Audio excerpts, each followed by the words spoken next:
السلام علیکم ورحمۃ اللہ وبرکاتہ۔ ناظرین محترم، میں حافظ زمان رضوی آپ کی خدمت میں ایک نئے ویڈیو کے ساتھ حاضر ہوں۔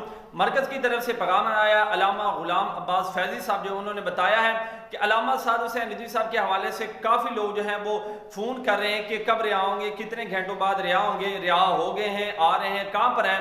تو انہوں نے کہا ہے کہ آپ تمام جتنے بھی دوست ہیں نا، آپ یہاں پر آ جائیں، انشاءاللہ ہم مل کر جو ہے علامہ صاحب رضوی صاحب کا استقبال کریں گے۔ ان کا یہ کہنا اس بات کو ثابت کر رہا ہے کہ علامہ صاحب رضوی صاحب انشاءاللہ بہت جلد ہیں وہ ہمارے درمیان ہو جائیں گے۔ کچھ لوگ گھبرا رہے ہیں کہ یار حکومت پتہ نہیں اپنی بغیرتی کرے گی، کیا کرے گی۔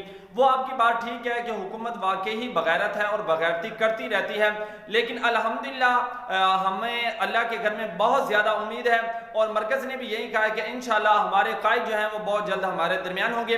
ابھی جو کارکنان ہیں وہاں پر جو ہیں وہ موجود ہیں، اور قافلے جو ہیں وہ بہت بڑی تعداد کے اندر جو ہے انہوں نے بتایا ہے کہ بہت دور دراز سے جو ہیں وہ مرکز کی طرف آ رہے ہیں، اور انشاءاللہ اب مرکز میں کارکنان کا ایک ٹھاٹھے مارتا جو سمندر ہے وہ آپ کو دیکھنے کو ملے گا۔ اب بھی ماشاءاللہ کافی تعداد کے اندر وہاں پر کارکنان موجود ہیں، لیکن کافی سارے جو کارکنان ہیں وہ ادھر آ رہے ہیں۔ اور اب جو ہے علامہ غلام عباس فیضی صاحب، ان کا کلپ آپ کے سامنے رکھتا ہوں، آپ خود ہی سماعت کر لیجئے۔ وقت بہت سارے لوگ دور دراز سے کچھ فون بھی کر رہے ہیں، پھر رہائی ہو رہی ہے، ہو گئی ہے، گھنٹے بعد ہے، 2 گھنٹے بعد ہے۔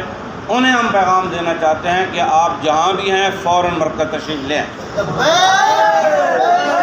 ویسے بھی قافلے ہمارے کافی دور دراز سے آ رہے ہیں، آپ بھی آ جائیں، امیر محترم آئیں گے، آپ سب حضرات ان کی زیارت بھی کر لیں گے انشاءاللہ۔